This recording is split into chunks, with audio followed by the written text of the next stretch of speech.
Talvise Tomaseo Ponzetta, in primo luogo sei un avvocato del Foro di Treviso, però la tua grandissima vocazione e storia familiare ti porta ad essere anche un agricoltore, titolare di un'azienda agricola qui a Ponte di Piave.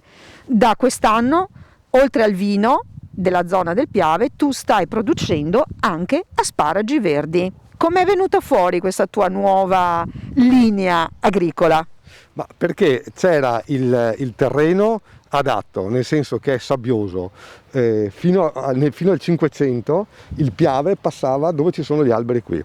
I veneziani poi l'hanno tagliato perché faceva una grande ansia, ma per secoli e secoli le piene del Piave hanno portato la sabbia, quindi era un terreno adatto.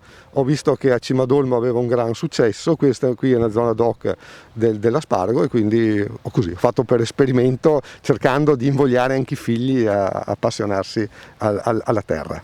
Asparago verde è il primo anno che tu stai raccogliendo il frutto di una messa a dimora di un paio d'anni fa. Sì, certo, li abbiamo messi nel 2019 e al terzo anno, come un po' anche i vigneti, al terzo anno si può raccogliere. Abbiamo optato per i verdi perché i bianchi vogliono più lavoro, ci vogliono i teli, e quindi intanto facciamo l'esperimento così. Volendo comunque si possono fare anche i bianchi.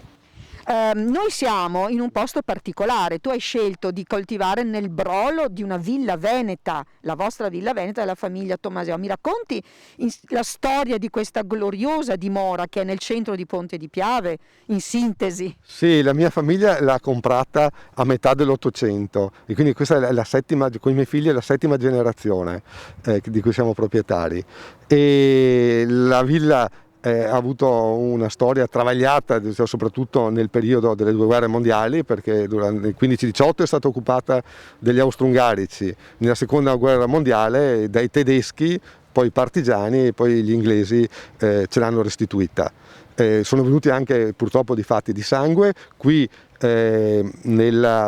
all'indomani della disfatta di Caporetto, la brigata Pozzuolo del Friuli, che era partita da Padova, erano circa 1000 uomini con 700 cavalli, hanno pernottato una notte qui e poi sono andati verso il Friuli, il tagliamento, e hanno fermato gli austriaci per una notte, subendo perdite enormi. Ecco.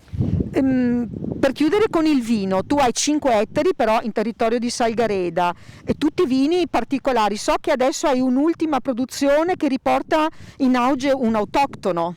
Sì, oltre al Raboso, il Manzoni bianco e il Manzoni rosso, da quest'anno avrò la produzione delle Grapparioli, che sarebbe la Rabosina bianca, sarebbe tipica della destra Piave, della zona di Zenson di Piave, ma in linea d'aria sono 3 o 4 km da qui.